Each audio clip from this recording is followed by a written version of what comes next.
আল্লাহর হাবিব পেট মোবারকে পাথর দিলেন, পাথর দিয়ে কাপড় দিলেন, কাপড় দিয়ে শক্ত করে বাঁধলেন।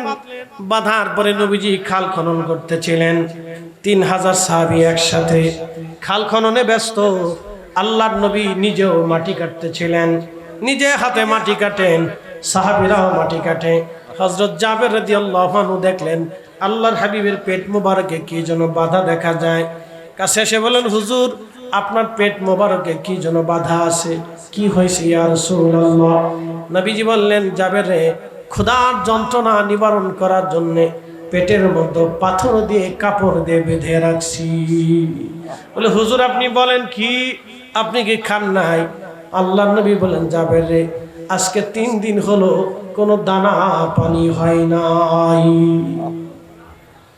জাবের চোখের পানি ছেড়ে দিয়ে বলেন, হুজুর বলেন কি, আগে কেন বলেন নাই? আপনার জাবের কি মরে গেছে? ইয়া রাসূলুল্লাহ, আপনি দাঁড়ান, আমি যাইতেছি আমার বাড়ি। বাড়িতে চলে গেলেন হযরত জাবের। বিবিকে বললেন, বিবি ঘরের মধ্যে কি আছে? বলে, স্বামী 1 সা গম আছে আর একটা ছাগল আছে।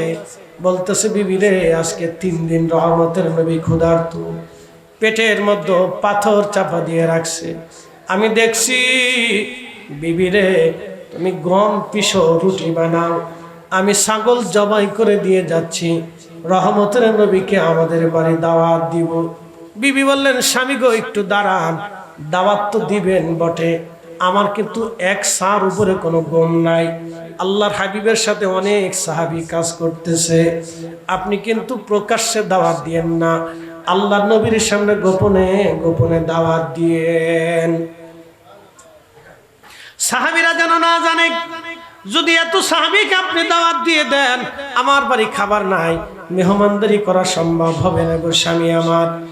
হযরত জাবের বললেন, ঠিক আছে, আমি গোপনে দাওয়াত দিব, তুমি রুটি বানাও, আমি ছাগল জবাই করে দিয়ে যাচ্ছি, গোশত বানাই দিয়ে যাচ্ছি, রান্না বান্না করো, আমি রসুলকে দাওয়াত দিয়ে নিয়ে আসব। হযরত জাবের সব কমপ্লিট করে দিলেন, বিবি রান্না বান্না শুরু করে দিলেন। আল্লাহ রসুলের দরবারে হযরত জাবের কানে কানে যে বলেন, ইয়া রাসূলুল্লাহ, জাবেরের বাড়ি আপনার দাওয়াত, আমার বিবি রান্না বান্না চলতেছে। নবীজি বললেন, যাবে, রান্না হলে খবর দিও। রান্না শেষ হয়ে গেল। হযরত জাবের দৌড়াই গেলেন, ইয়া রাসূলুল্লাহ, রান্না হয়েছে, আপনি আসেন। আল্লাহর নবী বললেন, জাবের তুমি যাও বাড়িতে, আমি আসতেছি।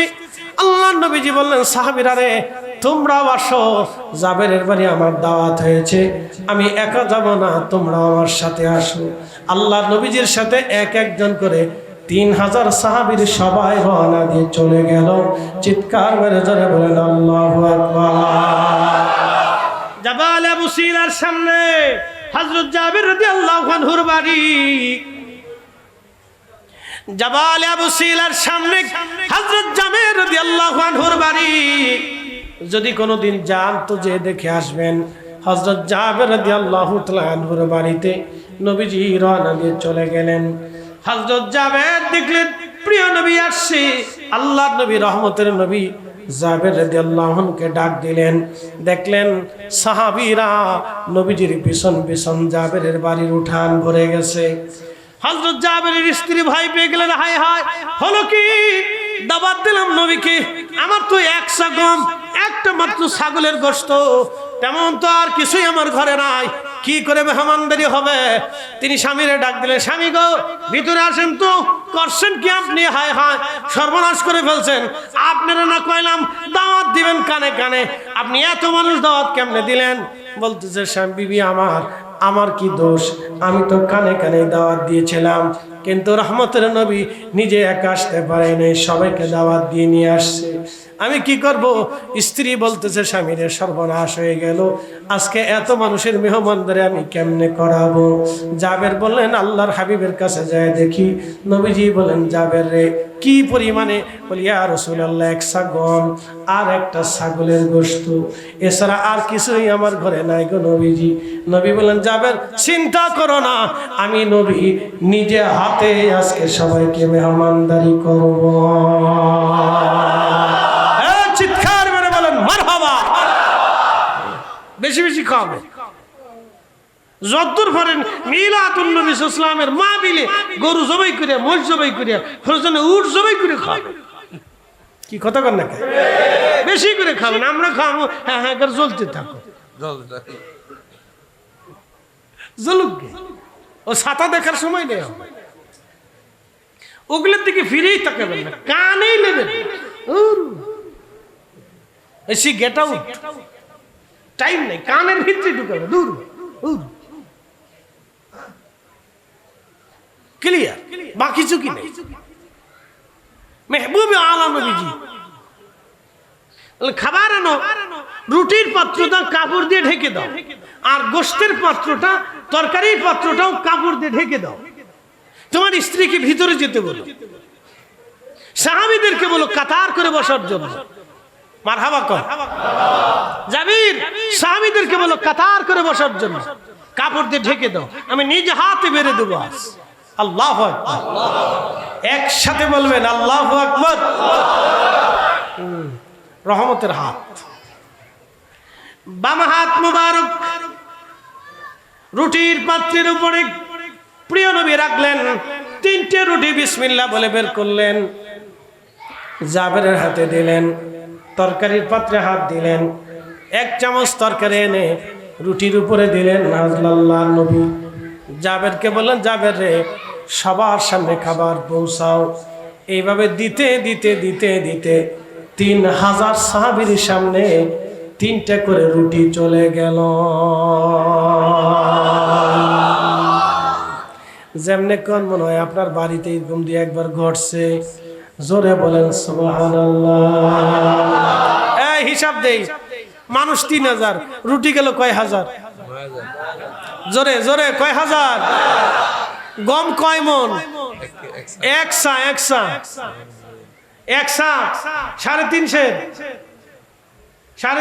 মতো একসা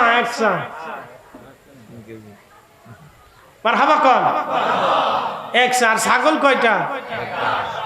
আমার ওই দেশের ছাগল কি মহিষের মতো? তো চামচ গেল কয় চামচ? 3000 চামচ তরকারি গেল, 9000 রুটি গেল। খাবার শেষ, প্রিয় নবী বললেন, জাবের মদিনাতে খবর দাও, বহু মানুষ ক্ষুধার্ত আছে। জাবের ঘোড়ার পিঠে চড়িয়ে ডাক দিছে, মদিনাবাসী তাড়াতাড়ি আসো।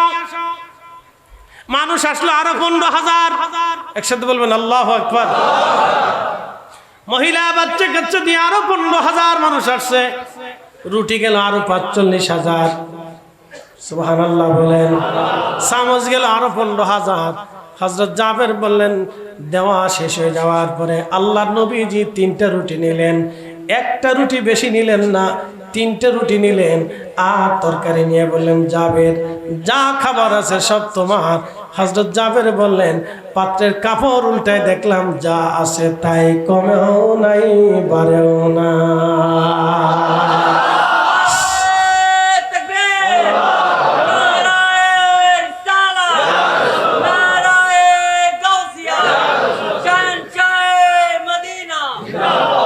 सबसे आला आला हमारा नबी, सबसे भाला आला हमारा नबी, अपने मौला का प्यारा हमारा नबी, अपने मौला का प्यारा हमारा नबी, दोनों आलम का दूल्हा हमारा नबी, सबसे आला आला हमारा नबी, सबसे भाला आला हमारा नबी। এ মুসলমান, মানুষে খাবে কোনো নিষেধ নাই, যে কোনো উদ্দেশ্য দিয়ে নেক নিয়তে মানুষে খাবেন। ছাগল জবাই করে খাবেন, গরু জবাই করে খাবেন, মহিষ জবাই করে খাবেন, দুম্বা ভাড়া উট জবাই করে খাবেন। দরবারে সুন্নতে মুস্তাফা, সুন্নতে সাহাবা, কি কথা কন না কেন, ঠিক কিনা? উনি এসে বেদাতের ফতোয়া দিস, বুজুর্গানে আলাইহিস সালাম, উনি ফতোয়া দিলেই মেনে নিলাম। রান্না করে খাওয়াবেন, রুটি খাওয়াবেন, বিরিয়ানি খাওয়াবেন, মিষ্টি খাওয়াবেন, জিলাপি খাওয়াবেন। আমরা নাম দিয়েছি জিলাপি হুজুর। আমরা সুন্নি নাম বাদ দিয়ে দিয়েছি, আমরা বলে সিন্নি। আচ্ছা হুজুর, আমি মালয়েশিয়া গেছি, এই গাউসিয়া কমিটির ভাইরা মাহফিল করছে, শেষ করার পরে চাইনিজদের প্রথম মসজিদ মালয়েশিয়ার মালাক্কাতে, প্রথম মসজিদ চাইনিজদের, কয়েকশো বছর বয়স হবে। ও চাইনিজদের সেই মিনারা এখনো আছে, যে মিনারার দ্বারা আজান দিত, এটা এখনো আছে। একবারে সেই পুরাতন মসজিদ, চাইনিজরা যে বাড়িঘর করে না, ওই স্টাইলে করা মসজিদ, খুব সুন্দর লাগছে দেখতে। তো নামাজ শেষ করে মসজিদের বাহিরদের সামনে আগায় দেখি ডেকসি। আমরা বাংলাদেশে ডেকসি আছে না, ডেকসি। আমি বললাম ভাই ডেকসি তাবারক রান্না, মারহাবা বলবেন না? কি রান্না হয়? তাবারক, খাবার খাওয়া। চাইনিজ মালাক্কার চাইনিজদের প্রথম মসজিদ মালয়েশিয়াতে। প্রবাসীর আমার ওয়াজ শুনবে আমি জানি, আপনারাও যারা মালয়েশিয়াতে যায় তাদের কাছে জেনে নেবেন। প্রথম মসজিদ মালয়েশিয়ার চাইনিজদের মসজিদে গেলাম, বলে রান্না হয়, মুসল্লিদেরকে তারা খাবার খাওয়ায়, তাবারক খাওয়ায়, নামাজ পড়তে গেলে খাবার খাওয়ায়। আমি আর ওই সামনে লোকেরা বসে আছে, সামনে দেখলাম কলা, অনেক কলা। আমি জিজ্ঞেস করলাম কি ব্যাপার, কলা কেন? এখানে মুসল্লিরা যারা নামাজ আসে তাদেরকে কলা খাওয়ানো হয়। কলা তাদের দেশে কলা খাওয়ানো হয়, আমাদের দেশে জিলাপি খাওয়ানো হয়। এই জন্য আমরা হইলাম জিলাপি হুজুর, আর মালয়েশিয়ান হুজুররা হলো কলা হুজুর। বললাম আমরা জিলাপি খাওয়াই, এর লেগে আমরা হচ্ছে জিলাপি হুজুর, আর এরা যে কলা খাওয়ায় ওরা কলা হুজুর, আর আরবে খেজুর খাওয়ায় ওরা হলো খেজুর হুজুর। তার মানে বোঝা গেল আমাদের দেশে এই আমাদের জিলাপি, তাবারক, সিন্নি নিয়ে যারা ট্রোল করে, এর যারা বিরোধিতা করে, সবকটাই মস্তিষ্কের ভিতরে অসুস্থতা আছে। এ সবাই রোগী, এদেরকে বেশি করে সিন্নি খাওয়ায় রোগ সারাইতে হবে। কথা কন না, ঠিক কিনা? অসুস্থ বেমারি, সিলেটকে বেমারি, অসুস্থ। হ্যাঁ, অসুস্থ না হলে কেউ খাবার নিয়ে ট্রোল করে না, এক ধরনের অসুস্থতা। আল্লাহ এদেরকে সুস্থ করুক, আমরা দোয়া করি, বলেন আমিন। সুস্থতা দেয় আল্লাহ। আল্লাহ রসুল খাবার খাওয়াইলেন, 3000 সাহাবী খাইলো, মদিনার মানুষে খাইলো, হাজার রুটি চলে গেল। অথচ রুটি মাত্র 1 সা গমের রুটি, আর একটা ছাগলের তরকারি দিয়ে, গোশতের তরকারি দিয়ে 54,000 চামচ চলে গেল। সারা মদিনার মানুষ খাইলো। কি আশ্চর্য! জাবের রাদিয়াল্লাহু আনহু সেই মেহমানদারির কথা তারিখে সিরাতে ইমাম ইবনে কাসির আল বেদায়াতে কত চমৎকার করে আইম্মে کرام লিখে রাখছেন। তার বাড়িটাও এখন অক্ষত অবস্থায় রেখে দেওয়া হয়েছে, সেই স্মৃতিস্বরূপ খন্দকের সেই মসজিদে রেখে দেওয়া হয়েছে, সেই স্মৃতিস্বরূপ তার মেহমানদারির কথাও কিতাবের ভিতরে কত চমৎকার করে লেখা আছে। যদি কোনোদিন মদিনাতে যান তো ঘুরে ঘুরে দেখে আসলে আত্মতুষ্টি আসবে, মনের শান্তি আসবে। আর এই আমার ওয়াজের কথা মনে পড়বে যে হুজুর ওয়াজ করছিল, তখন ওয়াজ কানের ভিতরে বাজবে যে ওয়াজের সাথে বাস্তবতার কি মিল রে। হ্যাঁ, আমি দেখে ওয়াজ করতেছি, না দেখে ওয়াজ করতেছি না, একবারে দেখে ওয়াজ করতেছি। প্রিয় উপস্থিতি আমার, আল্লাহ আমাদেরকে মানুষের বেশি বেশি খাওয়ানোর তৌফিক দিক, বলেন আমিন। খাওয়াইবেন রসুলের এসকে আমি খুশি হব না তো খুশি কি হবে? আল্লাহর নবী আসছেন, আমি খুশি হব না তো কে হবে? আমি তার জন্য বাড়ি সাজাবো না তো কে সাজাবে? আমি তার জন্য আনন্দিত হব না তো কে হবে? আমি তার জন্য এসকে ছাগল জবাই করে এই তাবারক রান্না করে মানুষের খাওয়াবো না তো কে খাওয়াবে? আমরাই তো খাওয়াবো। কথা কন না, ঠিক কিনা? আমরাই তো খাওয়াবো, তো কে খাওয়াবে? শয়তানে খাবে? জীবনও কি খাবে কিচ্ছু জানে না।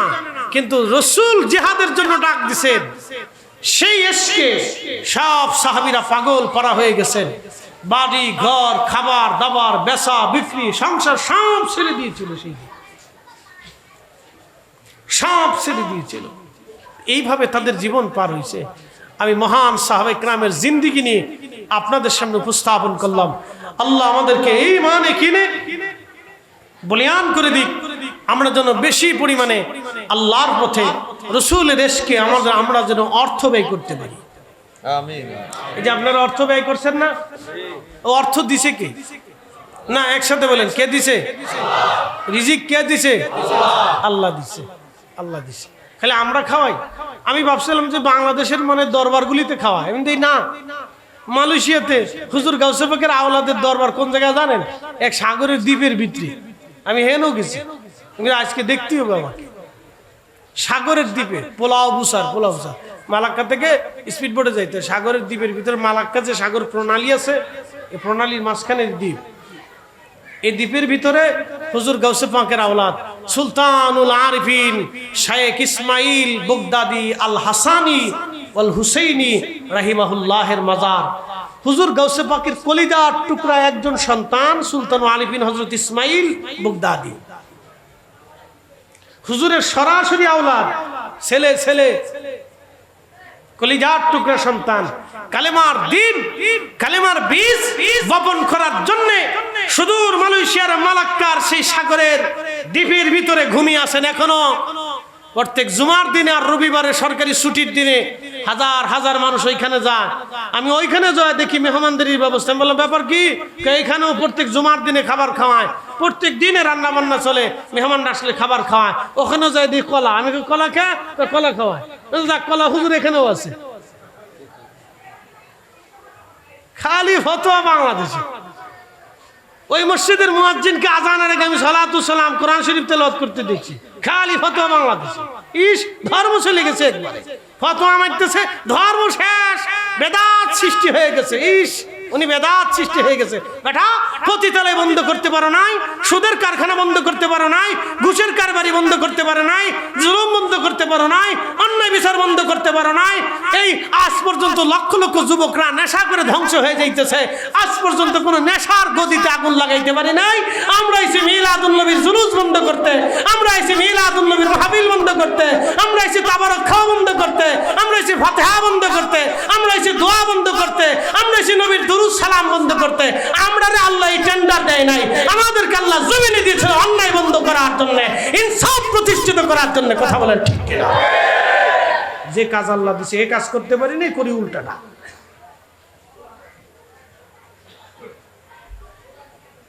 ওইখানে নামাজের পরে আমরা মিলাদ শরীফ পড়লাম ইমাম সাহেবরে নিয়ে। ইমাম সাহেব নিজে মিলাদ শরীফ পড়াইলেন। মারহাবা বলবেন না? জিয়ারতের সময় আমরা মিলাদ শরীফ পড়লাম। তো দেখলাম অলিদের দরবারে কিছু পাগল থাকে, ওইখানেও দেখলাম কিছু মানুষ। আরে এটা আধুনিক মালয়েশিয়ার ভিতরেও দুনিয়া বিরাগী কিছু মানুষ এসে তাসবিহ তাহলিল জিকিরে ফিকিরে বসে রয়েছে। আমি বললাম সর্বনাশ, এখানেও আছে? হ্যাঁ এখানেও আছে। আল্লাহু আকবার। প্রিয় ভাই আমার, তখন আমি বুঝলাম ওইখানে দাঁড়াইয়া যে অলিদের তবকা কোনোদিনও বন্ধ হবে না। কোথাও না কোথাও থেকে আল্লাহ বের করে নিয়ে আসবে। অলির দরজা বন্ধ হবে না, অলি চলমান থাকবে। যে যতই চেষ্টা করুক কাজ হবে না, এটা থাকবে। ওনাদের ফয়জুদ সারা দুনিয়া ব্যাপী। প্রিয় ভাই আমার, এই জন্য কুনসিরু ফিল আর, দুনিয়া ঘুরে ঘুরে দেখো, দুনিয়া ঘুরে ঘুরে দেখো। আমরা অনেক সময় গজল বলি ওলি আল্লাহর বাংলাদেশ। শুধু বাংলাদেশ অলিদের না, সারা পৃথিবী অলিদের। কি কথা কর না কেন? সারা দুনিয়া অলিদের। অলি যেখানে গেছে ইসলাম সেখানে গেছে। একসাথে বলবেন আল্লাহু আকবার। অলি যেদিকে গেছে ইসলাম সেদিকে গেছে। অলি যেদিকে গেছে ইসলাম সেদিকে গেছে। সারা দুনিয়া অলিদের, সারা দুনিয়া অলিদের। শুধু বাংলাদেশ না, সারা দুনিয়া অলিদের। আল্লাহ সে অলিদের পথে আমরা কবুল করুক। বলেন আমিন। চলবে, এগুলি সারা দুনিয়াতে আছে। ও কে কি ফতোয়া দিল হলো দরকার নাই, টাইম নেই। মেলা মাহফিল চলবে না? না, একসাথে বলে মাহফিল চলবে। মিলাদুন নবী সাল্লাল্লাহু আলাইহি ওয়াসাল্লামের মাহফিল চলবে। একসাথে বলেন, হাত উঁচু করে বলেন চলবে, চলবে। ও কারো ফতোয়া দেখার টাইম আমাদের সোজা হিসাব, হিসাব সব বিনা দলিল আল্লাহ। বিনা দলিলে আল্লাহ, কোন দলিল বিনা দলিলে আল্লাহ। আল্লামা ইমাম ফখরুদ্দিন রাজি রহমতুল্লাহ সেই ঘটনার মতো, ওনার এই অসুস্থতা এসে গেল, খুব মুমূর্ষ অবস্থা। এই সময় শয়তানের সাথে বহাস শুরু হয়েছে। শয়তান এসে বলে, ইমাম ফখরুদ্দিন রাজি, দলিল দাও আল্লাহ এক। ইমাম ফখরুদ্দিন রাজি দলিল দিচ্ছেন, শয়তান খণ্ডন করতেছে। শুনবেন, শয়তানের কিন্তু যুক্তি সুন্দর, খালি খণ্ডন খণ্ডন খণ্ডন খণ্ডন খণ্ডন, দলিল খণ্ডন দলিল খণ্ডন খণ্ডন করতে করতে পেরেশান হয়ে গেছে। যত দলিল দেয় শয়তান খালি খণ্ডন করে, যত যুক্তি দেয় তত যুক্তি খণ্ডন করে। ইমাম ফখরুদ্দিন রাজি পেরেশান হয়ে গেছে। আল্লামা নজরুদ্দিন কুবরা রাহিমাহুল্লাহ তিনি মুরাকাবায় বুঝতে পারলেন সর্বনাশ, ফখরুদ্দিন রাজের শয়তান বিপদে ফেলতে যাচ্ছে। তখন তিনি অজু করতেছিলেন, বললেন অজুর পানি আনো তাড়াতাড়ি। অজুর পানি আনাইলেন, অজুর পানি নিক্ষেপ করে দিয়ে বললেন, ফখরুদ্দিন তুমি বলো বিনা দলিল আল্লাহ। একসাথে বলবেন আল্লাহু আকবার। কোন দলিলে? বিনা দলিল আল্লাহ, বিনা দলিল আল্লাহ। পানি এসে বলল আল্লাহু আকবার। পানি এসে ইমাম ফখরুদ্দিন রাজির মুখে পড়ার পরে হুশ ফিরে আসলো, না শয়তান বিনা দলিল আল্লাহ, কোন দলিল লাগবে না। শয়তান দৌড়ায়, হা পারলাম না আজকে পারলাম না রে, বিনা দলিল আল্লাহ। তা আমরার কাছে বিনা দলিল আল্লাহ। নাস্তিকরা এসে বলবে তোমার আল্লাহ এক, দলিল কি? দলিল লাগবে না রে বেটা, বিনা দলিল আল্লাহ। কি কথা কন না কে? সাহাবীরা দলিল চাই নাই, পিঠের চামড়া উঠে ফেলছে কাফেররা। হযরত বেলালের পিঠের চামড়া উঠাইছে, খাব্বাবের পিঠের চামড়া উঠাইছে। ওয়াসিল কারণীর খোদাই খোদাই সারা জীবন চলে গেছে। হযরত সালমান ফারসির পিঠের গোশত উঠিয়ে ফেলছে। সাহাবী কিরামের জীবন চলে গেছে, জিন্দেগি চলে গেছে, স্ত্রী পুত্র পরিজন ছেড়েছে, জমি জমা ছেড়েছে, বাড়িঘর ছেড়েছে। বিনা দলিল আল্লাহ, দলিল লাগে না, বিনা দলিল আল্লাহ, বিনা দলিলে রাসূলের গোলামি নিছে। কথা কন না কে? ঠিক কিনা?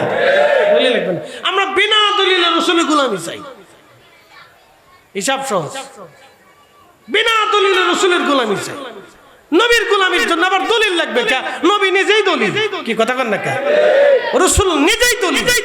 রাসূলের গোলামির জন্য দলিল কেন? নবী নিজেই হুজ্জত, তিনিই দলিল। আল্লাহ নিজে বলেছেন আমিনু, ঈমান আনো বিল্লাহি, আল্লাহর উপরে, ওয়া রাসূলিহি, নবীর উপরে।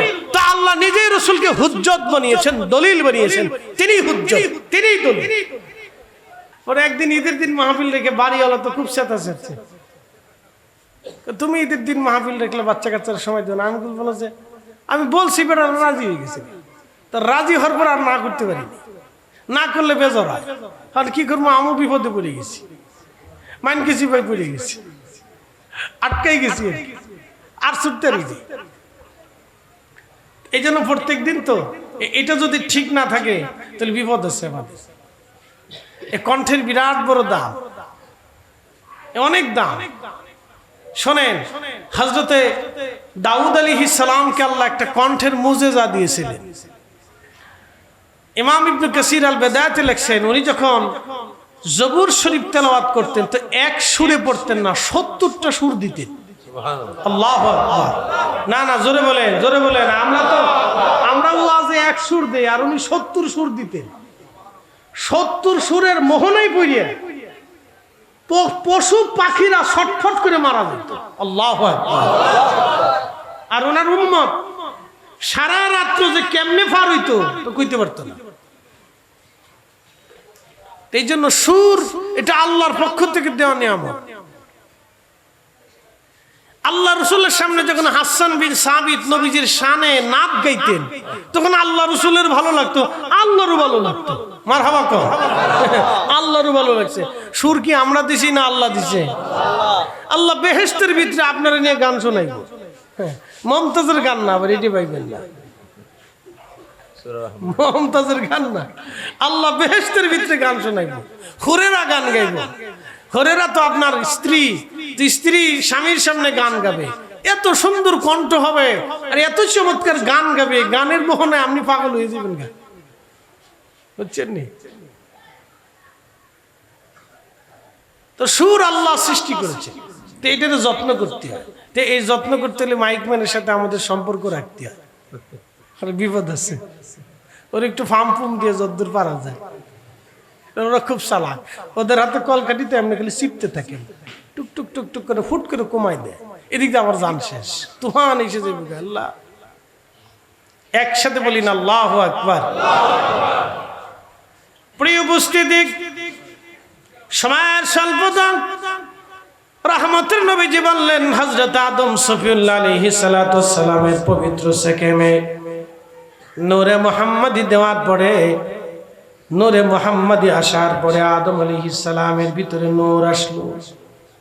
এই জন্য কোন উম্মতের কলিজায় যদি ইশকে রাসূল না থাকে, হুব্বে রাসূল যদি না থাকে, তার জীবনের কোনো কিছুই নাই, 4 পয়সাও তার মূল্য নাই, 4 পয়সাও তার মূল্য নাই, 1 আনাও তার জিন্দেগীর মূল্য নাই।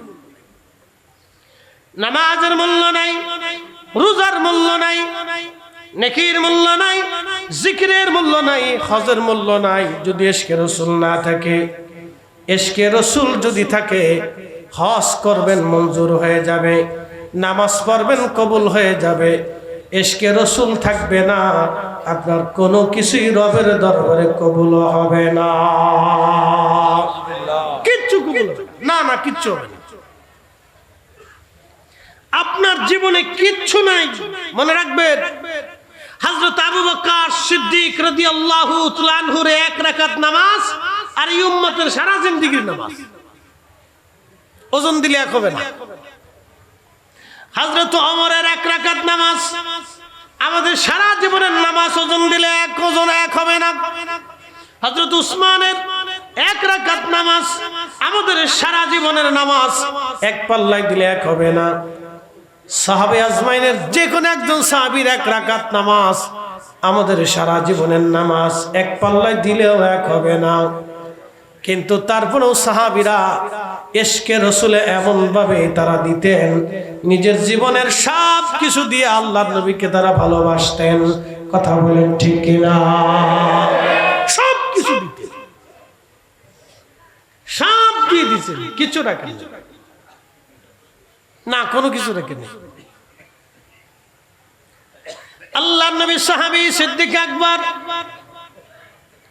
হযরত বেলাল, ওয়াইসল করনী, গসলুল মালাকা হযরত হামজালা, হযরত তালহা, হযরত আবু বকর, ওমর, উসমান, আলী, তালহা, জুবাইর, আব্দুর রহমান ইবনে আওফ, সাদ বিন আবি ওয়াক্কাস, আবু উবাইদা ইবনে জাররাহ, সাইদ ইবনে জুবাইর রিদওয়ানুল্লাহি তাআলা আলাইহিম আজমাইন, আশারে মুবাশশিরিন, খুলাফায়ে রাশিদিন, আসহাবুন নবী, আম্মা জানেরা জীবনের সব দিলেন। বলে আম্মা জানরা কি দিলেন? একজন স্বামীর খেদমতে সারাটা জীবন কাটিয়েছেন। আম্মা জান আয়েশা বলেছেন, এমন মাস চলে গেছে, মাসের পর মাস আমার রাসূলের ঘরের মধ্যে চুলায় আগুন জ্বলে নাই। বলে নবী খেতেন কি? না খেয়ে এইভাবে কেটে গেছে। আল্লাহর নবী, রহমতের নবী, পেটের মধ্যে পাথর বেঁধেছে। যদি কোনোদিন আপনি হজে চলে যান তো মদিনাতে যাবেন, মদিনা যাওয়ার পরে একটা জায়গা পাবেন, জায়গার নাম খন্দকের মাঠ। এই খন্দকের মাঠ দিয়ে, রাস্তা দিয়ে, খন্দক যেখানে, এখান দিয়ে এখন রাস্তা হয়েছে, কিন্তু সে পাহাড় এখনো আছে। পাহাড়ে একটা ছোট্ট মসজিদ আপনি পাবেন। এই মসজিদের উপরে বসে নবীজি দিক নির্দেশনা দিয়েছেন, নামাজ পড়েছেন। তার নিচে আর একটা মসজিদ আছে, মসজিদে হযরত সালমান ফারসি। এইখানে সালমান ফারসি বসে জিহাদের দিক নির্দেশনা দিলেন। তারপরে যে আরেকটা মসজিদ আছে, মসজিদ আলী, এখানে হযরত আলী এবং ফাতেমা রাদিয়াল্লাহু আনহুমা, তারা দুইজন এখানে বসে বসে যুদ্ধের নেতৃত্ব দিয়েছিলেন। তার একটু দূরে আগাইয়া খন্দকের যে পাহাড় আছে, পাহাড়ের পেছনে আরেকটা পাহাড় আছে, জাবাল আবু সিলা। যদি কোনোদিন যান, আপনাকে পরিচয় করাই দিলাম, জাবাল আবু সিলা। হযরত জাবের রাদিয়াল্লাহু আনহুর বাড়ির সামনে দিয়ে যাবেন, জাবাল আবু সিলা। জাবাল আবু সিলাতে একটা ছোট্ট গুহা আছে। এই গুহার ভিতরে নবীজি একাধারে 3 দিন 3 রাত সিজদায় পড়ে কেঁদেছিলেন। শুধু তার আওয়াজ ছিল এটা, ইয়া রব হাবলি উম্মতি, আল্লাহ আমার উম্মত গুনাহ করে ফেলছে, আল্লাহ আমার উম্মতের উপায় কি হবে? 3 দিন 3 রাত পরে সিজদায় পড়ে কেঁদেছিলেন, ইয়া রব হাবলি উম্মতি, ইয়া রব হাবলি উম্মতি। আল্লাহ আমার উম্মতের উপায় কি হবে, আল্লাহ আমার উম্মতের উপায় কি হবে। 3 দিন পর্যন্ত রাসূল খাবার খান নাই।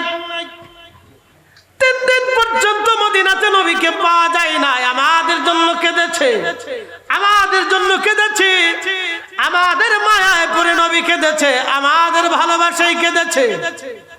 মা যেমন কলিজার ভিতর থেকে, মা যেমন কলিজার ভিতর থেকে সন্তানকে ভালোবাসে, আমার নবীজি আমাদেরকে কলিজার ভিতর থেকে বেশি ভালোবাসতেন, মায়ের থেকে বেশি ভালোবাসতেন। যদি বিশ্বাস না করেন, তারিখ ও সিরাতের ভিতরে আসছে হযরতে সাইয়্যিদা আমিনা রাদিয়াল্লাহু আনহা তিনি নিজে বলেছেন হালিমাতুস সাদিয়া রাদিয়াল্লাহু আনহার কাছে, হালিমা রে তুমি জানো না তুমি কাকে নিয়ে যাচ্ছ আমার কোল থেকে?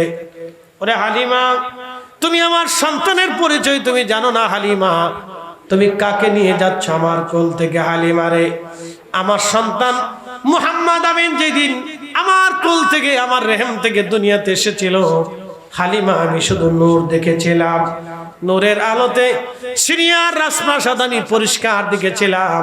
হালিমা আমি আরো দেখেছিলাম আমার এই সন্তান আমার রেহেম থেকে দুনিয়াতে আসার পরে আমি দেখলাম আমার সন্তান, দুনিয়ার অন্যান্য সন্তানরা কান্না করে, কিন্তু আমার এই সন্তানকে আমি সেজদারত অবস্থায় দেখেছিলাম। শুধু সেজদারত অবস্থায় দেখে না রে হালিমা, আমি আরো দেখেছি আমার এই সন্তান সেজদার মধ্যে পড়ে পড়ে একটা বাক্য বলে চিৎকার মেরে মেরে কাঁদতেছিল, ইয়া রব হাবলি উম্মতি, ইয়া রব হাবলি উম্মতি। একবার জোরে বলা যাবে কি ইয়া রাসূলুল্লাহ? তিনি আমার নবী জাবাল আবু সিলাতে নবীজি কান্না করলেন একাধার 3 রাত 3 দিন। যদি কোনোদিন মদিনাতে যাওয়ার সুযোগ হতে এখানে যাবে, আপনাদেরকে পরিচয় করে দিবেন। যারা আপনাদেরকে হজে নিবে ওরাও অনেকেই, ওদের অনেক লোক নিজেরাও জানে না এখানে কি আছে, এরা নিজেরাও জানে না, এরা নিজেরাও জানে না। আমি গেছিলাম, আমার মদিনা ইউনিভার্সিটির একটা ছেলে ছিল বাড়ি সিলেটে, বিশ্বনাথ আলিয়ার প্রিন্সিপাল মহোদয় সাবকেবলা ফুলতুলি রহিমাল্লাহর সন্তান, রোহানি সন্তান, প্রিন্সিপাল সাহেবের জামাতা মদিনা ইউনিভার্সিটিতে পড়ে। তো ছেলেটা আমরা সব ঘুরে ঘুরে দেখেছি, সাব আউকা আমরা তোমরা ঘুরাই লইয়ে দেখে, দেখাও রে বালা জিনিস। তো ইউনিভার্সিটিতে পড়েও সব চিনি। তো গত হাজে ও আমাকে দেখেছে, খুব ভালো ছেলে, খুব ভদ্র ছেলে, নিজের গাড়ি ছিল, ধনী পরিবারের ছেলে, নিজেরই গাড়ি, নিজের গাড়ি দিয়ে ঘুরাই ঘুরে আমরা দেখেছি। তো জাবাল আবু সিলা, আল্লাহু আকবার, 3 দিন 3 রাত রহমতের নবী এখানে সিজদায় পড়ে কেঁদেছিলেন। যদি কোনোদিন যান তো এখানে যাবেন। আমরা দোয়া করছি, মিলাদ শরীফ পড়লাম, ফেলসুগা জালিয়ার ভাইস প্রিন্সিপাল মহোদয় ছিলেন। তা আমরা মিলাদ শরীফ পরে দোয়া করার পরে আমরা নেমে আসতেছি, এমন সময় দিয়ে আফগানিরা দৌড়ে আসতেছে, আফগানি হাজিরা, ওরা ওই রাস্তা চিনে নেই, যাবো হযরতে জাবের রাদিয়াল্লাহু আনহুর বাড়ি এখান থেকে রাস্তা ওরা চিনে নেই, ওরা ওই খন্দকের পাহাড় পার হয়ে তারপরে আসতেছে। আই সর্বনাশ, ওরা দিয়ে পাহাড় বাইতে পারে মারাত্মক। এই জন্য ওরা ফাঁকে আমেরিকানরা একবারে বাটাম চালান দিয়ে দেশটা খেদাই দিচ্ছে, হ্যাঁ মারাত্মক বাটাম চালান দিয়ে দিচ্ছে, পাহাড় বাইবে তারপরে আসতেছে দৌড়াই। বাটাম চালান বুঝেন নাই, লাঠি চালান দিছে, একবারে কায়দা মতো বাইরে দিচ্ছে। এটা আমরা ফরিদপুরের ভাষাকে বাটাম চালান, মারাত্মক পাহাড় বাইতে পারে তারা। দেখলাম যে খন্দকের পাহাড় বেয়ে ওরা দৌড়ে আসতেছে। আরে সর্বনাশ, পাহাড় কেমনি পায় ওরা?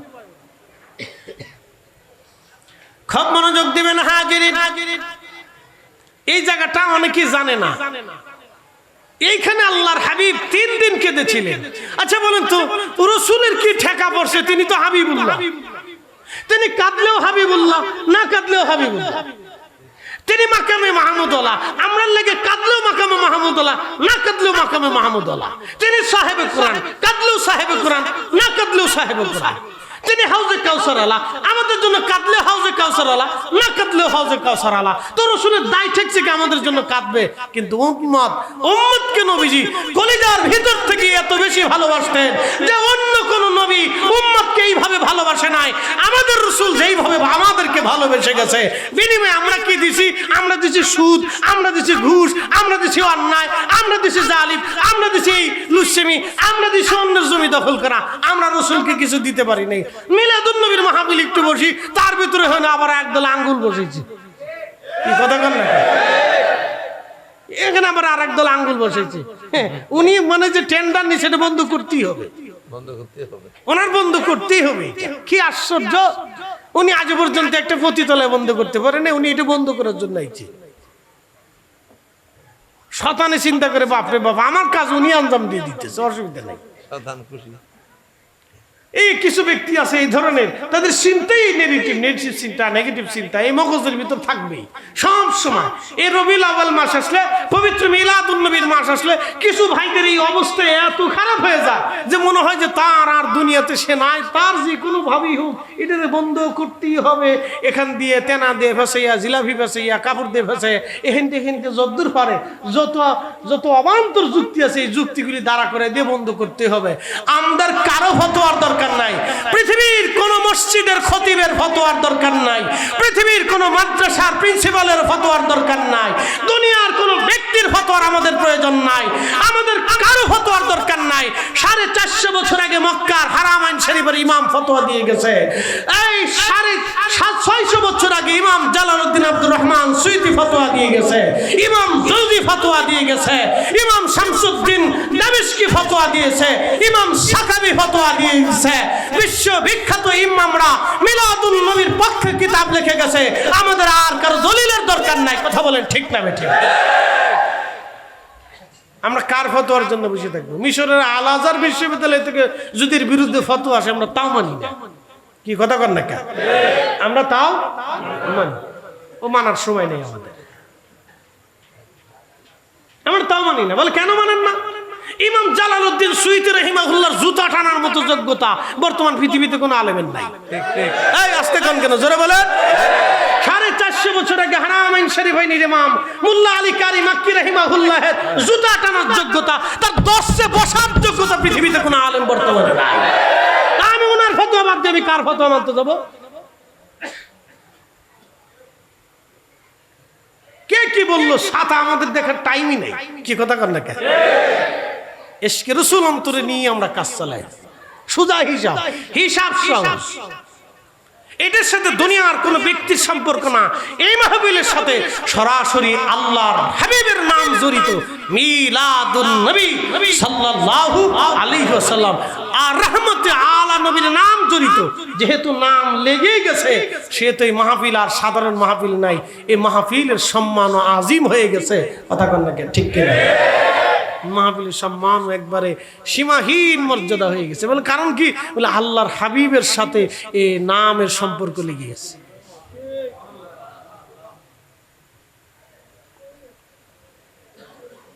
খুব মনোযোগ দিবেন হাজিরিন।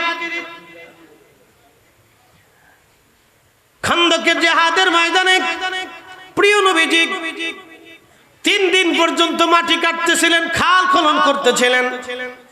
মক্কা থেকে 10,000 কাফেররা, পত্তলিকরা মদিনায় ধেয়ে আসতেছে আক্রমণ করার জন্য। তাদের চিন্তা মদিনার রাখবো না, একেবারে মদিনাতুল মুনাওয়ারা আমরা নিঃশেষ করে দিব।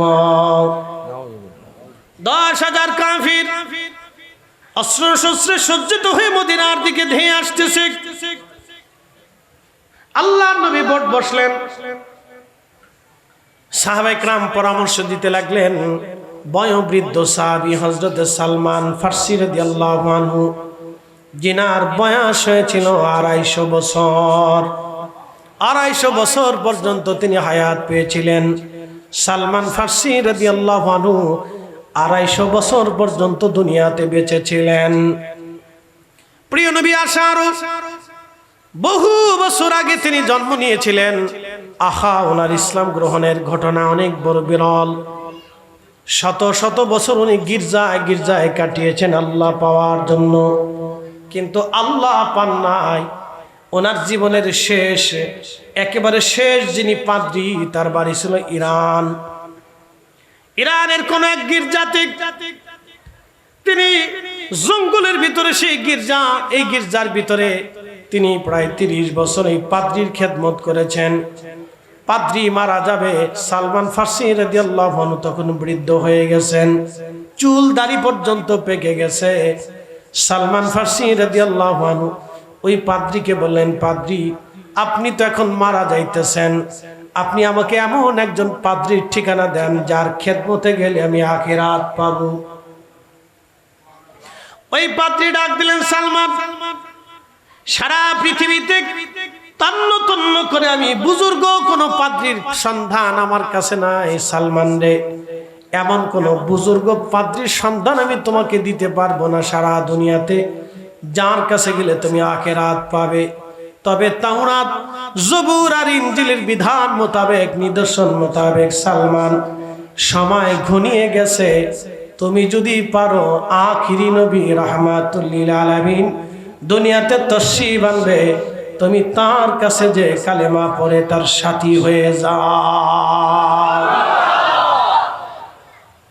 সালমান ফার্সি বললেন, পাদ্রী আখিরি নবী আসবে, কোথায় গেলে তাকে পাওয়া যাবে? আমার তো ওই নবী দরকার। বলতেছে, শোনো, কোন দেশে আসবে আমি জানি না, তাওরাত আর জবুর আর ইনজিলের নিদর্শন অনুযায়ী যে অঞ্চলে বেশি পরিমাণে খেজুরের বাগান হবে ওই দেশে আখিরি নবী আসবে। আর শোনো, আমার নবীজির নিদর্শন হলো তিনি সদকা খাবে না, কিন্তু হাদিয়া গ্রহণ করবে। আর একটা নিদর্শন তুমি তার মধ্যে পাবা, পবিত্র পৃষ্ঠ মুবারকে নবুয়তের একটা মোহর তুমি পাবা, কবুতরের ডিমের মতো পিঠ মুবারকে একটা মোহর যদি দেখো তাহলে বুঝবা সালমান তিনি আখিরি নবী। যদি তুমি পারো তো ওই নবীকে খুঁজতে খুঁজতে পাও, যদি ওই নবী তুমি পেয়ে যাও সালমান, তাহলে তোমার জীবন ধন্য হয়ে যাবে।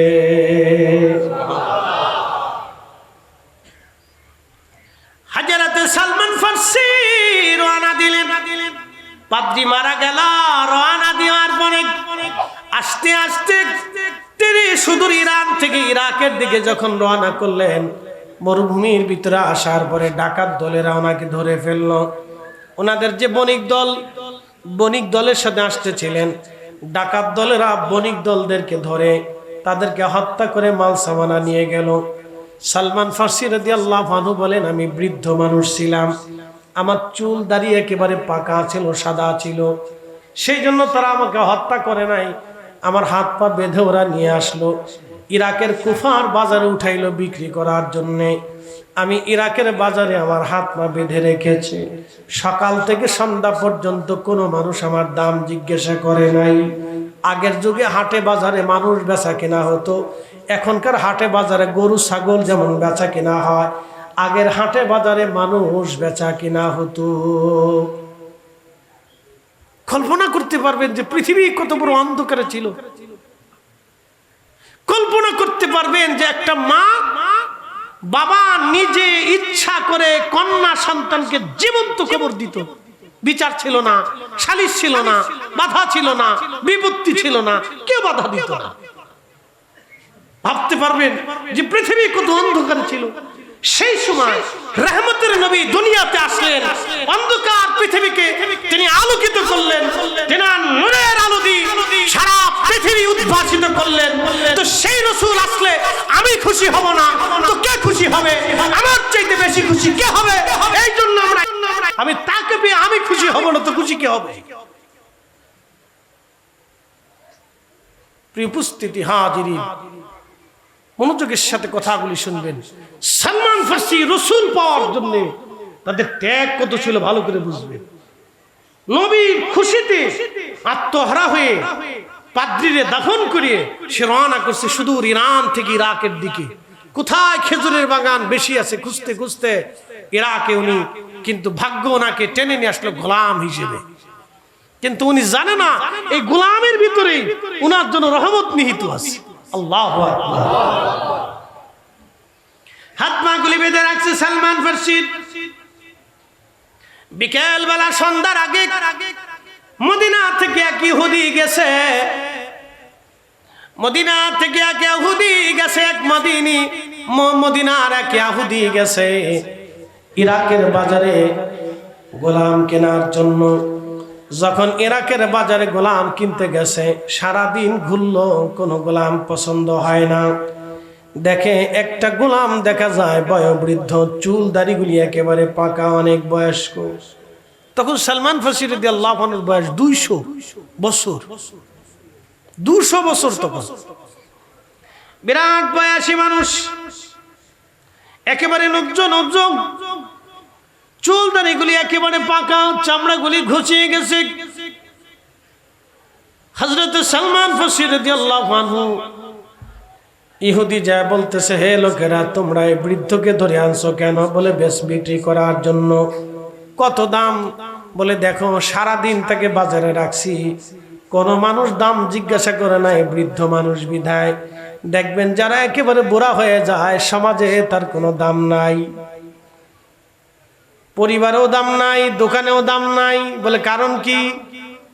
শোনেন, সারা জীবন মনে রাখবেন, আপনি যখন বৃদ্ধ হবেন, আবার অসুস্থ হবেন, পরিবারের কাছে আপনার কোনো মূল্য নাই। ছেলে না বলবে বাবা খিটখিট করে বেশি কথা বলে, বেটার বউ বলবে বাবা আমার শ্বশুর আব্বা বৃদ্ধ হয়ে গেছে, একেবারে খালি বেশি কথা বলে, ঘন কথা বলে। তখন তার কাছেও ভালো লাগে না, স্ত্রীর কাছেও ভালো লাগে না, ছেলে মেয়েদের কাছেও ভালো লাগে না। বৃদ্ধ হয়ে গেলে ভালো লাগে না। জগতের নিয়ম, গরু যখন বুড়া হয়ে যায়, গরুর মালিক তাড়াতাড়ি বিক্রি করে দেয়। এটা একেবারে এই কষাই নিয়ে এটার জবাই করে গোশত বানাইয়া বিক্রি করে দেয়। এই জন্য বুড়া হওয়ার আগে সম্বল গুছায় রাখবেন। খালি ওয়ার্কশপে গেলে হবে না, কাজের ওয়ার্কশপে যা, এগুলি করে রেখে বুড়া হয়ে গেলে সমাজে মূল্য থাকে না। দূর, বুড়া মানুষ বুঝে কি? বুড়া মানুষ বুঝে কি? যুবকরা বুড়া মানুষ বুঝে কি? দোকানদার গায়ে বুড়া মানুষ চাটা খায়, বুঝে কি? বুড়া আর বুঝে না। পরিবারে গেলে ধর বুড়া মানুষ খেলে ঘন ফেসাল পরে, বুঝে কি? বুড়া আর বুঝে না। বুড়া খেলেও কেউ বুঝে না, ছোট খেলেও কেউ বুঝে না, বুঝছেন না? পুরুষ মানুষ কোনো সময় বুঝে না। বউয়ের কাছে গেলে বউ কে তুমি বুঝো কি? মার কাছে গেলে তুই বুঝোস না, তুই ছোট মানুষ। বাপের কাছে গেলে তুমি বুঝতা না। ফ্যামিলিতে গেলে খোলা পানি বড় হইলে আব্বা তুমি বুঝো টুঝো না। বুড়াই গেলে সমাজকে তুমি বুড়া মানুষ, তুমি বুঝতা না। পুরুষ মানুষ জীবনে কোনোদিন বুঝে না, বুঝছেন না? কোনো সময় সে বুঝে না। জোয়ান কালে বউয়ের কাছে বউকে তুমি বুঝো না, একবারে সাচ্চা কথা বললাম। ছোট কালে বুঝেন নাই, জোয়ান কালেও বুঝেন নাই, বুড়া কালেও বুঝবেন না। আপনার আমার জিন্দিগি চলে গেল, আমরা বুঝলামই না কোনো। তো খুব বড় যোগ দেয়। এই জন্য সালমান ফার্সি বুড়া দেখিয়া কেউ দাম জিগে না। বলে আমরা বুড়া মানুষ ধরে এনে বিপদে পড়ছি, তুমি যা খুশি মন চায় দিয়ে লয়ে যাও, এটা কেউ দাম টাম জিগে না। আচ্ছা কমতি 200 বছরের বয়সে বুড়া দিয়ে মানুষ কি তা করবো? এই জন্য বৃদ্ধ কোন রিক্সাওয়ালা হলে 10 টাকার ভাড়া 30 টাকা দিবে, মনে থাকবে? যদি কোনোদিন বৃদ্ধ রিক্সাওয়ালা দেখেন, দিন মজুর দেখেন, কাজের লোক দেখেন, ভাববেন সে ভিক্ষায় নামে নাই, সে তার পরিশ্রম শেষটা দিয়া পরিশ্রম করে রুটি রুটি করে খাইতে চাইতেছে, বেতন 100 টাকার জায়গায় 500 টাকা দিয়ে খুশি হবে, দোয়া করবে। যুবক আপনাকে বলতেছি, যদি কোনোদিন দিন মজুর রিক্সাওয়ালা, দিন মজুর চাকরিওয়ালা, এই আপনার খেটে খাওয়া মানুষ ছোটখাটো ব্যবসা নিয়ে বসে রয়েছে, বেচা কিনা নাই, বৃদ্ধ মানুষ বসে রয়েছে, তো তার কাছ থেকে মাল কিনে নিয়ে আসবেন, প্রয়োজন নাই তারপরেও কিনে নিয়ে আসবেন। হ্যাঁ, খুশি হবে। এগুলি শিখে যান, এগুলি কাজের জিনিস। আমরা কাজ ছাড়া খালি অকাজ করি, কাজ ছাড়া অকাজ করি, এগুলি কিনে নিয়ে আসবেন। ওই বৃদ্ধ মানুষ বসে বিক্রি করতেছে, বুঝবেন কোনো বিশেষ কোনো প্রয়োজনে এই বেটা বসে বিক্রি করতেছে। হ্যাঁ, ভিক্ষা করে নাই, সে কাজ করে খাতে চেষ্টা করতেছে, তো ওনার কাছ থেকে কিনে আনবেন। বৃদ্ধ রিক্সাওয়ালা পেট্রোল মারতেছে, 10 টাকার ভাড়া 50 টাকা দিবে। মনে রাখবেন, সে ভিক্ষা করতেছে না, সে কাজ করে খাওয়ার, তার জীবনের শেষ চেষ্টা দিয়ে চেষ্টা করতেছে কাজ করে খাওয়ার জন্য। বৃদ্ধ মানুষ দোকানে বসে রয়েছে, আপনি দেখবেন যে বৃদ্ধ মানুষ 2 কাপ চা খাওয়াবেন, একটা বিস্কিট কিনে দিবেন, নাহলে ভালো কিছু কিনে দিবেন, নাহলে একটা 2টা কলা কিনে দিবেন, খাওয়াবেন, তাকে নাস্তা করাবেন, চাচা কি খাবেন খান, আমি আজকে আপনাকে খাওয়াবো, খুশি হবে, দোয়া করবে। এগুলি কাজ করে, কিছু কিছু ভালো কাজ আছে যেগুলি করলে আল্লাহর পক্ষ থেকে আপনার উপর তাইদ আসবে। ও বৃদ্ধ এখানে বসে দোয়া করবে, আপনার জিন্দেগিতে কোনোদিন রিজিকের অভাব হবে না। একসাথে বলবেন আল্লাহু আকবার। করেন, এগুলো করেন, ভালো কাজ করেন, যেগুলি কাজ দরকার এটা করেন। ও কাজ করে লাভ কি দুনিয়াতে?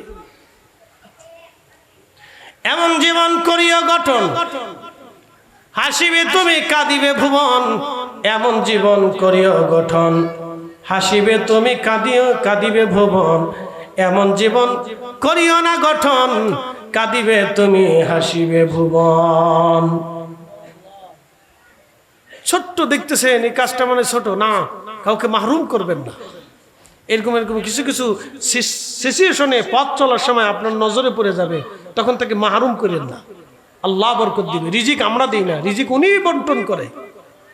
আপনি হাজার চেষ্টা করলে অনেক রিজিক পাবেন না, উনি যেটা দিবে সেটা পাবেন। এদেশে হাজার হাজার কোটি টাকার মালিক আছে, হসপিটালে যে পড়ে রয়েছে, খাবার বরাদ্দ নাই, রিজিক বরাদ্দ নাই। ও সকালে এই অদ্দুর, বিকেলে অদ্দুর, রাতে অদ্দুর। পাখি মুরগিতে যেমনি খায় এমনি খাওয়া, বিড়ালে যদ্দুর খায় তদ্দুর খাইতে পারে, এর বেশি খাইতে পারে না। ডাক্তার নিষেধ করছে, খেতে পারবেন না, এটা খাবেন না, এটা খাবেন না, এটা খাবেন না, এটা খাবেন না, এটা খাবেন না। বেটা তুমি মরে যাই বালা। কোটি কোটি টাকা থাকলে বরাদ্দে খাবার আসে না। এই জন্য দোয়াতে বলবেন আল্লাহ উত্তম হালাল তৈয়িবান, হালাল এবং তৈয়িব ভালো খাবারটা আপনি আমার জন্য বরাদ্দ করেন। টাকা থাকলে মানুষ খাবার হয় না, আবার টাকা ছাড়াও আমার মানুষের জন্য অবারিত রিজিক আসে। একসাথে বলবেন না মারহাবা। বুঝে যে কাজে লাগবে ইনশাআল্লাহ। এই জন্য উত্তম রিজিকের দোয়া করবেন যে আল্লাহ তুমি আমার উত্তম রিজিক খাও, উত্তমটা দাও আল্লাহ, ভালোটা দাও, হালালটা দাও, পরিশুদ্ধ রিজিক তুমি আমারে দাও। দেখবেন ভালোটা আল্লাহ আপনার আল্লাহর পক্ষ থেকে দেবে। আমরা রিজিক বন্টন করতে পারি না ভাই, উনি বন্টন করে। শত শত কোটি টাকা থাকলে আপনি খেতে পারবেন না, উনি বরাদ্দ না করবে। মনে রেখেন এটা, সারা জিন্দেগি মনে রাখবে। প্রিয় উপস্থিতি হাজিরিন, হাজরাতে সালমান ফারসি রাদিয়াল্লাহু আনহুকে কম দামে মদিনায় কিনে আনা হলো। একেবারে কম দামে নিয়ে আসার পরে এবার ইহুদি তাকে নিয়ে যেয়ে বললেন, সালমান তুমি তো একজন বৃদ্ধ মানুষ, কঠিন কোনো কাজ তুমি করতে পারবে না। সালমান তোমাকে একটা সহজ কাজ দিয়ে দিলাম, আমার অনেক খেজুরের বাগান আছে। সালমান তুমি বাগান পরিচর্যা করবা, বাগান দেখাশোনা করবা, তোমার মালির দায়িত্ব দিয়ে দিলাম। সালমান ফারসি বলেন আমি বেশ অনেকদিন মদিনার খেজুরের বাগানে কাজ করলাম, কিন্তু মনের ভিতরে একটা প্রশান্তি লাগতে লাগলো যে যেখানে বেশি বেশি খেজুরের বাগান সেখানে আখিরি নবী আসবে, আমার পাদ্রী বলে গেছে, আমার হুজুর বলে গেছে। তাহলে মন বলতেছে আল্লাহ বুঝি আমার সেই জায়গায় নিয়ে আসছে। একদিন খেজুরের বাগানে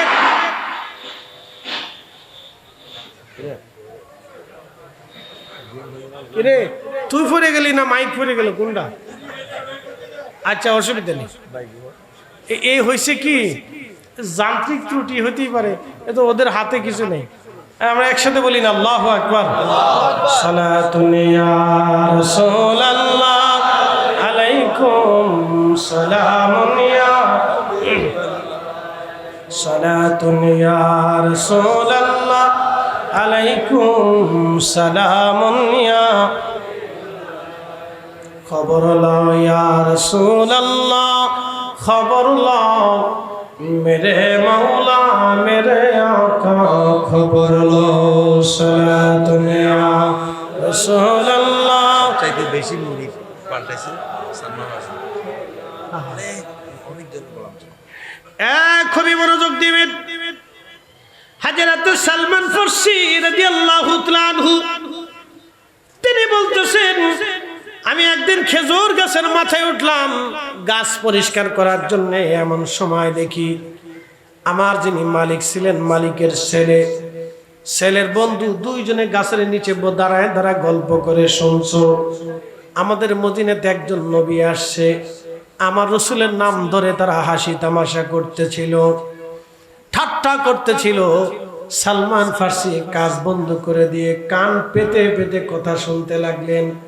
আর চোখের পানি সেরে সেরে কাঁদতে লাগলেন, আল্লাহ তুমি আমাকে এমন জায়গায় নিয়ে আসছো, গোলামির বন্ধন দিয়ে দুনিয়াতে নিয়ে আসলা, কিন্তু গোলামি দিয়ে নিয়ে আসছো রসুলের দরবার পর্যন্ত। আমার কত বড় ভাগ্য ভালো, আখিরি নবীর সন্তান আমি সালমান ফার্সির নসিবে এসে গেল। দিদারে দিদারে মুস্তাফার জন্য, সাহাবাতে রসুলের জন্য তাদের ত্যাগের কোনো শেষ ছিল না। আর আমরা বিনা ত্যাগে পাইছি, বিনা ত্যাগে জন্মসূত্রে আল্লাহ আমাদেরকে নবীর উম্মত বানিয়ে দিলেন। তো এই নবী আসছে, আমি খুশি হব না তো খুশি হবে কে? কথা কন না কেন? আমার জিন্দেগিতে আমি খুশি হব না তো খুশি হবে কে? আমার জীবনে ঈদ আসবে না তো ঈদ আসবে কার? কি কথা কন না কেন? উনি কাগজে কলমে কেটে দিলেই কি আর রাখলেই কি? মুসলমানের সুন্নিদের অন্তর থেকে কেউ কাটতে পারবে না। কথা কন না কেন? সরকারি খাতা থেকে কেটে দিতে পারেন, অসুবিধা নেই। ও ছাতা সরকার আজ আছে কাল নেই। কি মনে হয় আপনাদের? কথা কন না কেন? জোরে বলে। বাংলাদেশের আগে কি ছিল? পাকিস্তান। তার আগে কি ছিল? ব্রিটিশ। তার আগে নবাবী, সালতানাত, মুঘল। এরপরে বাংলাদেশের পরে কি আসবে আমরা তো তাও কইতে পারি। তো বাংলাদেশ সরকার আজ আছে কাল নাই, কিন্তু শাহজালাল আমিনী, খাজা বাবা আজমিরি, কুতুবউদ্দিন কাকি, নিজামউদ্দিন আউলিয়া, চিশতিয়া, কাদেরিয়া, নকশবন্দিয়া, মুজাদ্দিদিয়া, আহলে সুন্নাত ওয়াল জামাত আগেও ছিল, এখনো আছে, আগামীতেও থাকবে। কথা বলেন ঠিক না বেটা? সরকারি খাতা কলমে কি থাকলো না থাকলো ও সাতার চিন্তা আমরা করি না।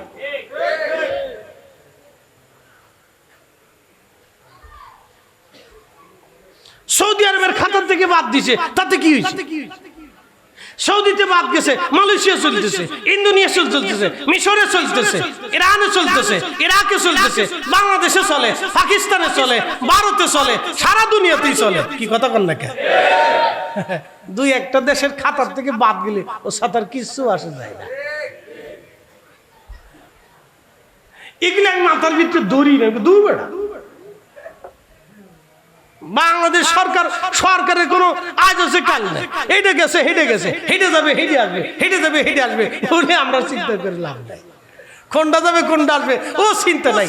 শাহজালাল আমিনী 750 বছর আগেও ছিল, এখনো ওনার জিয়ারত চলতেছে। এর ভিতরে কত আমির গেছে, ওমরা গেছে, প্রেসিডেন্ট গেছে, রাজা গেছে, বাচ্চা গেছে, জমিদার গেছে, আইন গেছে, হেঁটে গেছে, সেটা গেছে, সকালে বিকেলে রাত্রে হেঁটে যায়, হেঁটে যায়। ওলিরা আগেও ছিল, এখনো আছে, আগামীতেও থাকবে। আহলে সুন্নাত ওয়াল জামাত আগেও ছিল, এখনো আছে, আগামীতেও থাকবে। যতদিন আল্লাহর আসমান থাকবে, জমিন থাকবে, যতদিন ওলি আল্লাহ থাকবে, ওলির দরজা খোলা থাকবে, বেলায়েতের দরজা খোলা থাকবে, ততদিন আহলে সুন্নাত ওয়াল জামাত থাকবে। কথা বলেন ঠিক না? হিসাব সব। এজন্য আমি কোন রাষ্ট্রের হিসাব করি, আমি হিসাব করি ওলিদেরটা। কাদেরিয়া, চিশতিয়া, নকশবন্দিয়া, মুজাদ্দিদিয়া, সোহরাওয়ার্দিয়া, ওসমানিয়া, নিজামিয়া, এইটার হিসাব করি। আমি কোন ওই সাম্রাজ্যের হিসাব করি। চিন্তা মুক্ত থাকে, কোনো টেনশন। আল্লাহর যেটা করে সেটা আল্লাহ করে।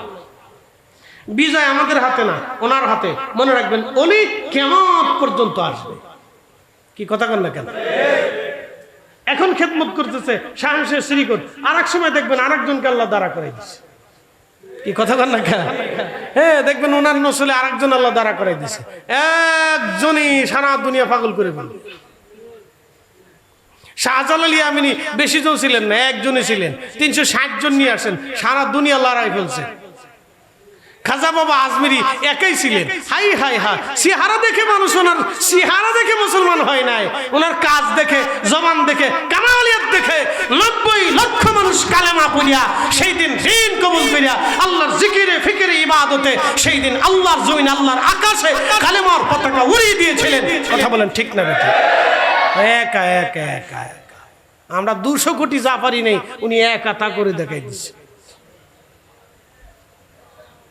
200 কোটি মুসলমানে যা পারি নেই। কি পারছি আজ পর্যন্ত? পারছি ফিলিস্তিনে বাঁচাইতে। হ্যাঁ, 200 কোটি মুসলমান, 50টা মুসলিম দেশের 50 জন সেনা প্রধান পারে নাই ফিলিস্তিনে বাঁচাইতে। তো কি করছি আমরা? ঘোড়ার ডিম করছি, আঙ্গুল চুষছি। ঠিক ঠিক কি কথা কন না কা আঙ্গুর সুসি আমরা কি ছাতা করছি গুড়ের ডিম করছি কিচ্ছু করতে পারি এই জন্য ওলিরা যা করছে সারা দুনিয়ার মুসলমান তা দিতে পারবে না মনে রাখবেন এটা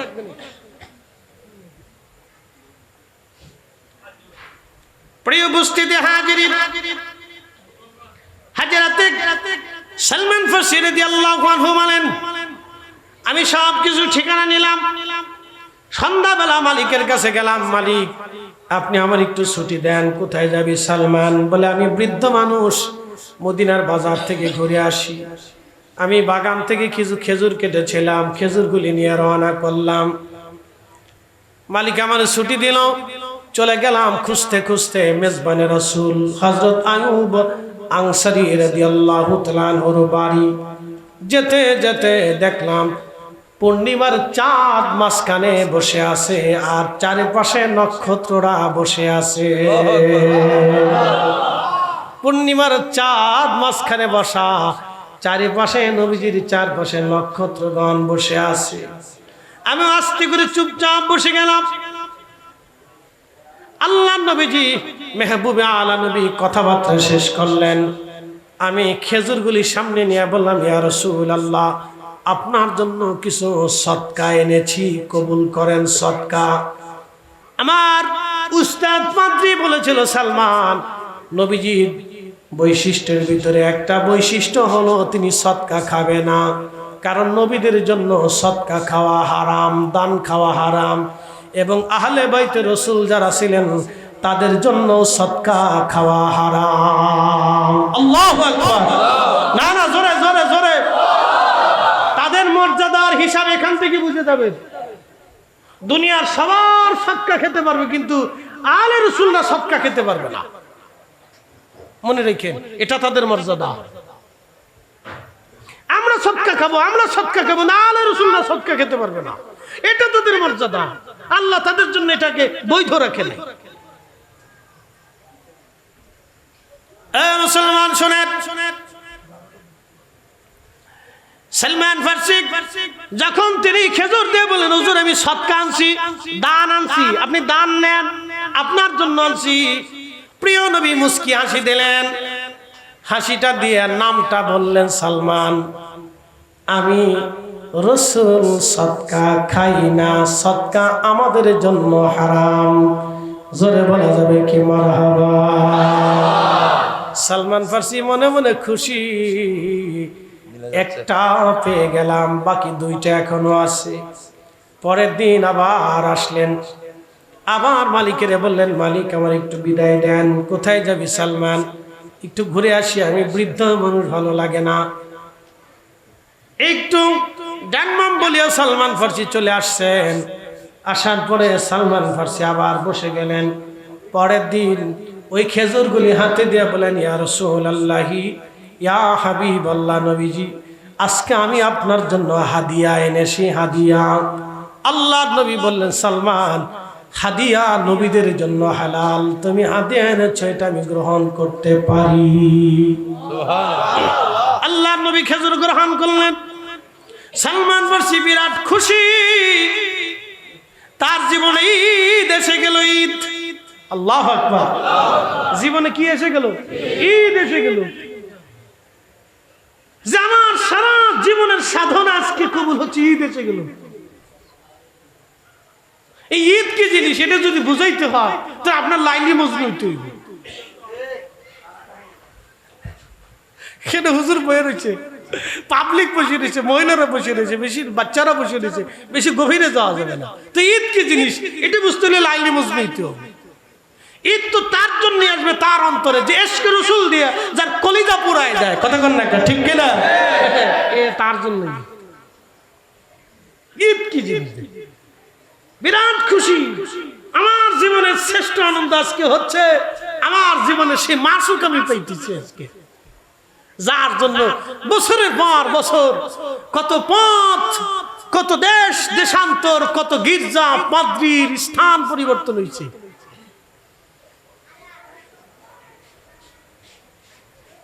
পরের দিন চিন্তা করলেন রাতে যাব না আজকে দিনেই যাব কারণ নবুয়তের মোহর পৃষ্ঠ মোবারকে দেখতো। সেদিন খেজুর গাছের কাঁচ বাদ দিয়ে আস্তে করে বাগান থেকে পালায় চলে আসে। এখন মালিক তো মারাত্মক। হ্যাঁ, আইসা বাগানে এসে দেখে সালমান নাই, তো চিন্তা করলেন কোথায় গেছে, ও তো ফিরে আসবে, পালি তো যেতে পারবে না, তো ফিরে যেহেতু আসবে তো আজকে বাগানে পালিয়ে থাকবো, দেখি কোথার থেকে আসবে। কাঁচ ফাঁকি দেওয়া। সালমান ফার্সি বললেন আমি কাঁচ ফাঁকি দিয়ে দিনের ভাগে রওনা দিক দরবারে মুস্তাফাতে চলে গেলাম। আমি যাওয়ার পরে দেখি নবীজি বসে আছেন, সাহাবায়ে কেরাম সামনে বসা। আমি আজকে আল্লাহর হাবিবের পিছন মোবারকে বসে গেলাম। উদ্দেশ্য পৃষ্ঠ মোবারকে নবুয়তের মোহর আমি দেখবো। আজ আমি বসে আছি, রহমতের নবীর দরওয়াজাতে খবর পৌঁছে গেল সালমান ফার্সি বারবার কেন আসে। আল্লাহর হাবিব পিঠ চুলকানোর নাম দিয়ে, নবীজি পিঠ চুলকানোর নাম দিয়ে পবিত্র কাপড় জুব্বা উঠাইতে লাগলেন। উঠাইয়া উঠাইয়া পৃষ্ঠ মোবারক বের করে নবীজি দেখাইলেন। সালমান ফার্সি নবীজিকে জড়িয়ে ধরে নবুয়তের মোহরে বারবার চুমা লাগাইতে লাগলেন। সবসে আলা আলা হামারা নবী, সবসে ভালা আলা হামারা নবী, अपने मौला का प्यारा हमारा नबी, अपने मौला का प्यारा हमारा नबी, दोनों आलम का दूल्हा हमारा नबी, सबसे आला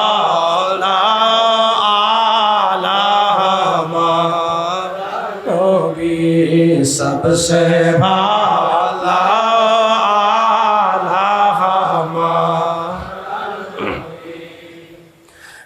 রাঙ্গুনিয়াবাসী খুবই মনোযোগ দিবেন। ভাইজান আমার সালমান ফার্সি রাদিয়াল্লাহু আনহু নবীর পিছন মুবারকে নবুয়তের মোহর মুবারকে বারবার বারে বারে চুমা লাগায় সাহাবীরা ছুটাইতে গেলেন। হে বৃদ্ধ তুমি করো কি? প্রিয় নবীর কষ্ট হয়। আল্লাহ নবী বললেন সাহাবীরা সরে যাও, বাধা দিও না। অনেক দিনের আশা সালমানের আজ পুরা হতেছে। চুমা খেলেন। চুমা খাওয়ার পরে সালমান ফার্সি রাদিয়াল্লাহু আনহু বলেন হুজুর আমার আর বুঝার বাকি নাই, আমি বুঝে ফেলেছি আপনি আখিরি নবী। মেহেরবানি করে কালেমা পড়ে আপনি আমার দীক্ষা দিয়ে দেন। লা ইলাহা ইল্লাল্লাহু মুহাম্মাদুর রাসূলুল্লাহ সাল্লাল্লাহু আলাইহি ওয়াসাল্লাম। কালেমা পড়ে চলে গেলেন। বাগানে মালিক চুপচাপ বসে আছে। সালমান ফার্সি রাদিয়াল্লাহু আনহু বাগানে ঢুকলেন। মালিক দেখে বললেন এ বুড়া কোথায় গিয়েছিলি বল। সালমান ফার্সি বললেন মালিক মুসলমান মিথ্যা বলে না, আমি আমার রাসূলের দরবারে যে কালেমা পড়ে মুসলমান হইছি। এই কথা বলার পরে ইহুদি তাকে মারতে শুরু করলেন। এমন মার দিলেন প্রত্যেকটা আঘাত মুখের মধ্যে বসে গেল। উনি বৃদ্ধ মানুষ ছিলেন। খাবার বন্ধ করে দিলেন। মাঝে মধ্যে হাত পা বেঁধে চাবুক দিয়ে পিটানো হতো। চামড়াগুলি খসে খসে ছিঁড়ে ছিঁড়ে রক্ত পড়তে লাগলো। ওষুধ ব্যবহার করতে দিত না। রাতের আধারে প্রচন্ড ব্যথায় সালমান ফার্সি বহু রাত ঘুমাইতে পারেন নাই। অপরাধ কি? শুধু কালেমা পড়েছিল সেই দিন। অপরাধ কি? শুধু কালেমা পড়েছিল। অপরাধ কি? ইশকে রাসূল দিয়ে কলিজা ভরে রেখেছিল। অপরাধ কি? দরবারে মুস্তাফার গোলাম হয়েছিল। অপরাধ কি? নবীজির খেদমতে যাইয়া নবীজির সাহাবী হয়েছিল। এই অপরাধে সেই মালিক তাকে বহুদিন পর্যন্ত মারতে লাগলো। খাবার দাবার বন্ধ হয়ে গেল। প্রচন্ড নির্যাতন সহ্য করতে না পারে আল্লাহর হাবিবের বারগাহে একদিন বসে বসে কান্না করে নবীজি বললেন, সালমান, কি জন্য তুমি কান্না করো? বলে, হুজুর, কালেমা পড়ার কারণে, আপনার কদমে আসার কারণে আমার মালিক, আমি তো তার গোলাম, আমাকে এমন ভাবে অত্যাচার করে। জুব্বা খুলে দেখায় বলেন, হুজুর, আমার পিঠের মধ্যে জায়গায় জায়গায় চাবুকের দাগ পড়ে আছে, গোশত চামড়াগুলি জায়গা জায়গা থেকে উঠে চলে গেছে, ঘা হয়ে গেছে। হুজুর, আমার খাবার বন্ধ করে দিয়েছে নবীজি, আমি বৃদ্ধ মানুষ, এই অত্যাচার আমার সহ্য হয় না। হুজুর, আমাকে ক্ষমা করবেন, মনে হয় আমি আর বেশি সময় বাঁচতে পারবো না গো নবীজি।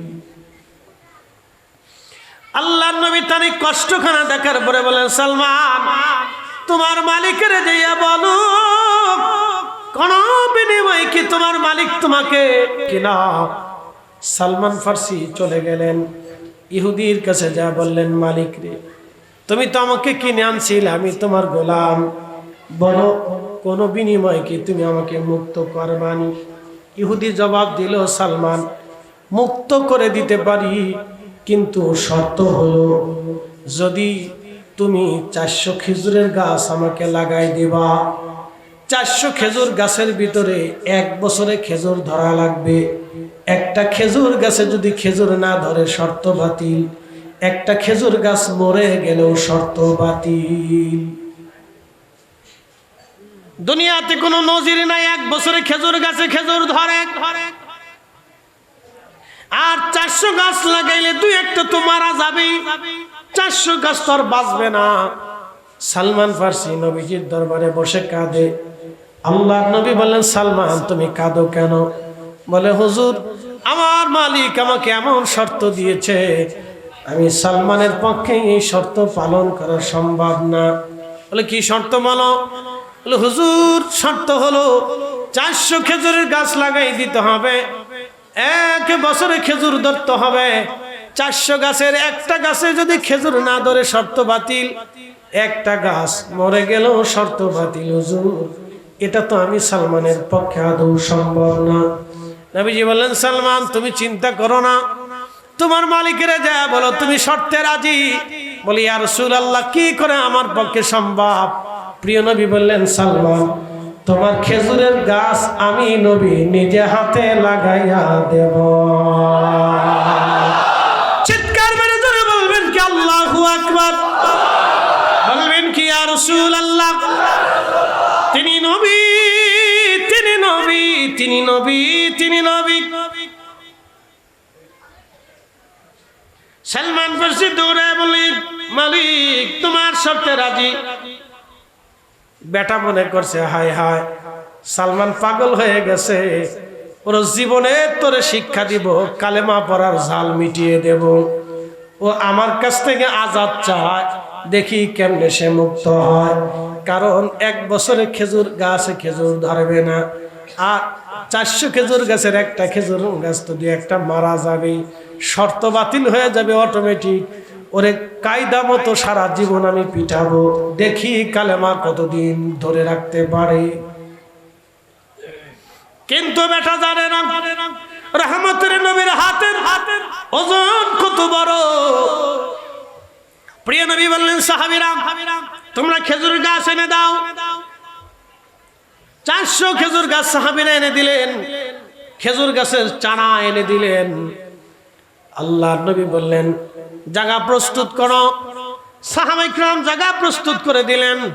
আল্লাহর নবী নিজে হাতে নবীজি 399টা খেজুরের গাছ লাগাইলেন। হযরত ওমর বলেন, ইয়া রাসূলুল্লাহ, আমি একটা লাগাবো। বলে, লাগাও। আল্লাহু আকবার। হযরত ওমর কে, ইয়া রাসূলুল্লাহ, অনুমতি দিলে আমি একটা লাগাবো। তো লাগাও। 399 গাছ প্রিয় নবী লাগাইলেন, হযরত ওমর একটা লাগাইলেন। কিছুদিন পরে সালমান ফার্সি দৌড়ে এসে বলেন, হুজুর, সর্বনাশ হয়ে যাইতেছে। কেন, কি হয়েছে? হযরত ওমর যেই গাছ লাগাইছিল এই গাছটা শুকনা শুকনা হয়ে গেছে। একসাথে বলবেন আল্লাহু আকবার। হযরত ওমর যেই গাছ লাগাইছে এই গাছটা শুকনা শুকনা হয়ে গেছে। আল্লাহ নবীজি নিজে গেলেন, ওই গাছ উঠাইলেন, আবার লাগাই দিলেন। শুকনা খেজুর গাছ জিন্দা হয়ে গেল। একসাথে বলবেন না আল্লাহু আকবার। জোরে জোরে জোরে জোরে জোরে জোরে। এখন প্রশ্ন আছে কেন? নবীজি 399টা লাগাইলেন, হযরত ওমর একটা লাগাইলেন। ওমরেরটা মরে যাইতেছিল, ওমরেরটা যদি বেঁচে থাকতো তাহলে আজকে নজরে বলতো নবীও যা ওমরও তা। কি কথা কন না কে? নবীও যা ওমরও তা। ওমরও খেজুর গাছ লাগাইছে, এটাও বেঁচে গেছে। নবীজি লাগাইছে, এটাও বেঁচে গেছে। হযরত ওমরেরটা বাঁচবে না, কারণ এটা আল্লাহর সিদ্ধান্ত। নবীর হাত ওমরের হাত এক হাত না।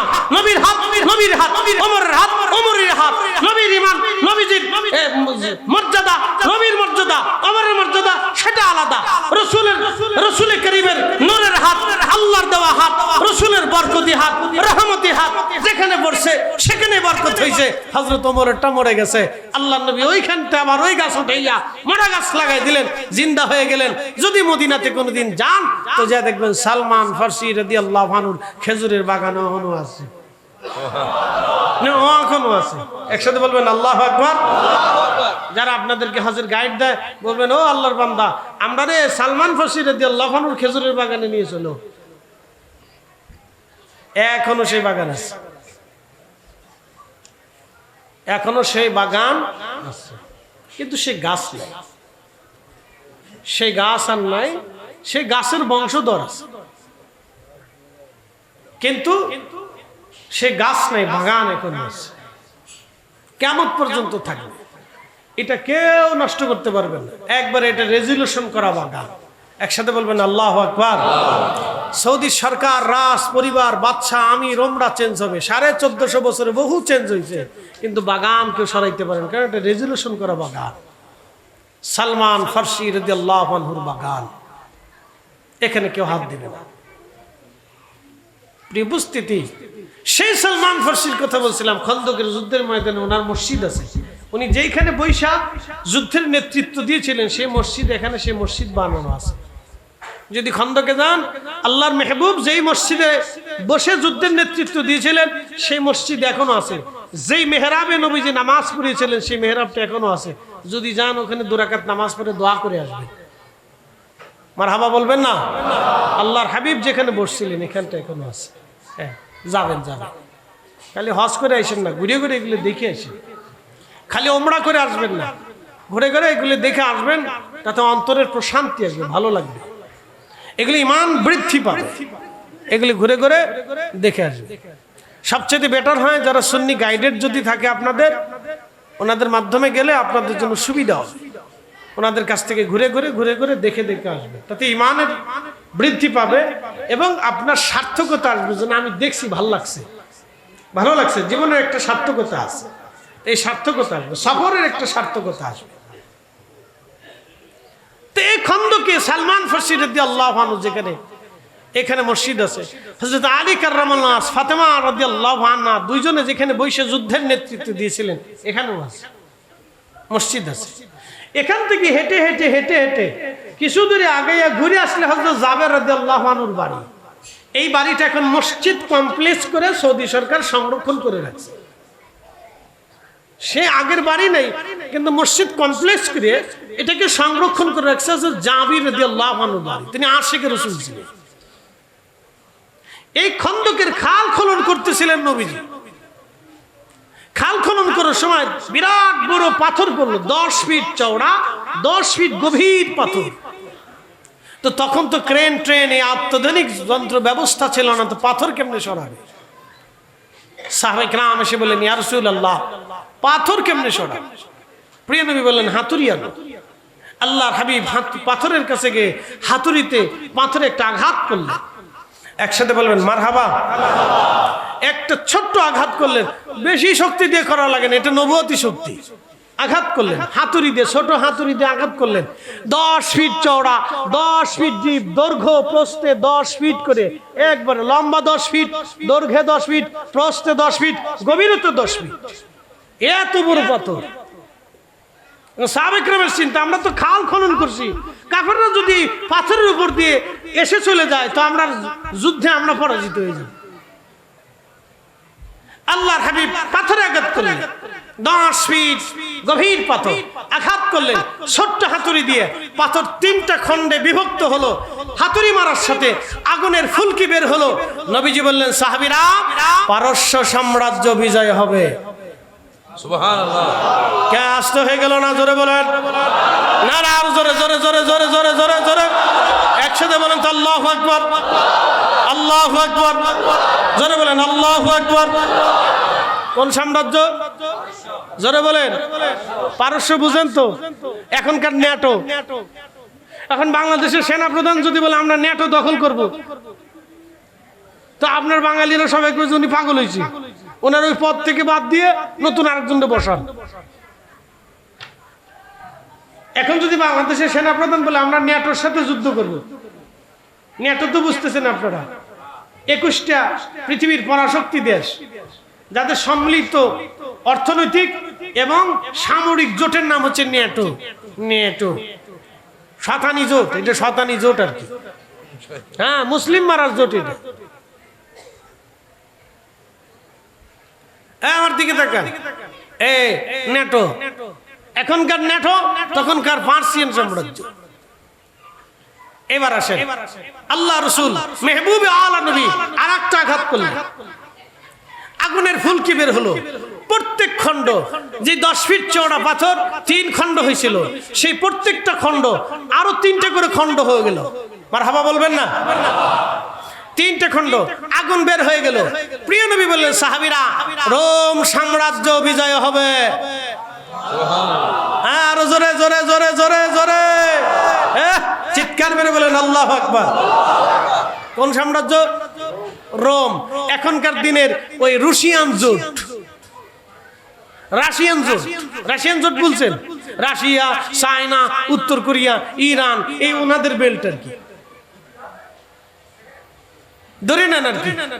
পৃথিবী এখন 2 ভাগে বিভক্ত, একটা আমেরিকান জোট আর একটা রুশিয়ান জোট। 2 জোটের অর্থনৈতিক আর অস্ত্রের মহড়ার পাল্লা চলতেছে, খালি শান মারতেছে, ধার মারতেছে কেন? আচ্ছা বলেন তো, 2 কুফার বাহিনীরে আল্লাহ 2 ভাগে বিভক্ত করে দিল কে? জানেন, ওরা যদি এক থাকতো তাহলে মুসলমানের পিঠের চামড়া থাকতো না। মনে রেখেন, ওরা যদি সবাই এক থাকতো তাহলে মুসলমানের পিঠের চামড়া থাকতো না। এই জন্য আল্লাহ 2 গ্রুপ করে রাখছে। কিয়ামত পর্যন্ত এরকম থাকবে, ইমাম মাহদী আলাইহিস সালামের আগ পর্যন্ত। ইমাম মাহদী আলাইহিস সালামের আগ পর্যন্ত এরকম 2টা গ্রুপ করে রাখবে আল্লাহ। নাহলে মুসলমানের জান থাকবে না। একটা মুসলমানের পক্ষ নেবে আর একটা বিরোধিতা করবে। এ দেখেন, আগে থেকেও ছিল, এখনো আছে, এ কিয়ামত পর্যন্ত থাকবে। খুব মনোযোগ দেন। এই বিরাট বড় সাম্রাজ্যের বিরুদ্ধে যুদ্ধ হবে, মুসলমানদের বিজয় হবে, এই কথা শোনার পরে সাহাবায়ে কেরাম খুশিতে উদ্দোলিত। কিন্তু মুনাফিক যারা, তারা কে দেখছনি, নিজের দেশই বসাইতে পারে না, এত আবার রোম সাম্রাজ্য, পার্সিয়ান সাম্রাজ্য বিজয় হবে। কি পাগলের পাগল! নাউজুবিল্লাহ। নাউজুবিল্লাহ বলবেন না? একসাথে বলেন। মদিনার মুনাফিক যারা ছিল, তারা হাই হাই দেখছনি, মুসলমানরা পাগল হয়ে গেছে। সেই দিন তারা বিশ্বাস করতে পারে নাই, কিন্তু ঠিক সাহাবায়ে কেরাম বিশ্বাস করেছিল। আমরা যেইভাবে রাসূলকে বিশ্বাস করি, বলে কিভাবে করি? সাহাবায়ে কেরাম ওইভাবে করতেন। আল্লাহু ওয়া রাসূলুহু আলাম, আল্লাহ জানে, নবী জানে, আল্লাহ জানে, নবী জানে, আল্লাহ জানে, নবী জানে। আমরা সুন্নিরা মানি, আল্লাহ জানে, নবী জানে। কথা কন না, ঠিক কিনা? কে জানে? জোরে বলেন, কে জানে? আল্লাহ জানে, নবী জানে। জোরে বলেন, কে জানে? আল্লাহ জানে, নবী জানে। সাহাবায়ে কেরাম 1.25 লক্ষ সাহাবী, 1.25 লক্ষ সাহাবী, 1.25 লক্ষ সাহাবী, 1.25 লক্ষ সাহাবী, 1.25 লক্ষ সাহাবীকে নবী প্রশ্ন করলেন, তোমরা কি জানো? বলে আল্লাহু ওয়া রাসূলুহু আলাম, আল্লাহ জানে, নবী জানে। তোমরা কি কিয়ামত কি হবে জানো? বলে আল্লাহু ওয়া রাসূলুহু আলাম, আল্লাহ জানে, নবী জানে। 1.5 লক্ষ সাহাবীকে নবী বললেন কবর কি হবে জানো? বলে আল্লাহু ওয়া রাসূলুহু আলাম, আল্লাহ জানে, নবী জানে। 1.5 লক্ষ সাহাবীকে বলেন বেহেশত কি জানো? বলে আল্লাহু ওয়া রাসূলুহু আলাম, আল্লাহ জানে, নবী জানে। এই 1.5 লক্ষ সাহাবীকে আল্লাহর নবী জিজ্ঞেস করলেন ফুলসিরাতের ঘাট, এই মিজানের পাল্লা, ডান হাতে বাম হাতে আমলনামা জানো? বলে আল্লাহু ওয়া রাসূলুহু আলাম, আল্লাহ জানে, নবী জানে। আমরাও বিশ্বাস করি আল্লাহু ওয়া রাসূলুহু আলাম, আল্লাহ জানে, নবী জানে। কথা বলেন ঠিক না বেঠিক? আল্লাহু আকবার।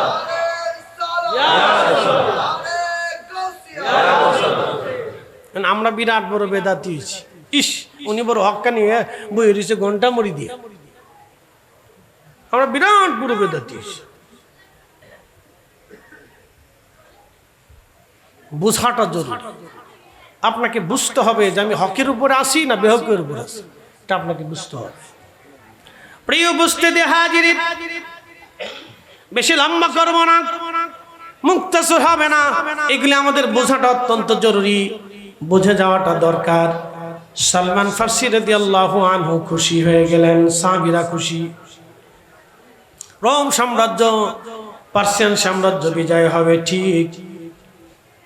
আল্লাহর মেহবুবের ইন্তেকালে 30 বছর পরে হযরত ওমরের জামানাতে রোম সাম্রাজ্য বিজয় হলো। নবীজির যেই দিন খন্দকের ময়দানে ঘোষণা দিয়েছিলেন তার 30 বছর পরে হযরত ওমরের জামানাতে পার্সিয়ান সাম্রাজ্য বিজয় হলো, রোম সাম্রাজ্য বিজয় হলো।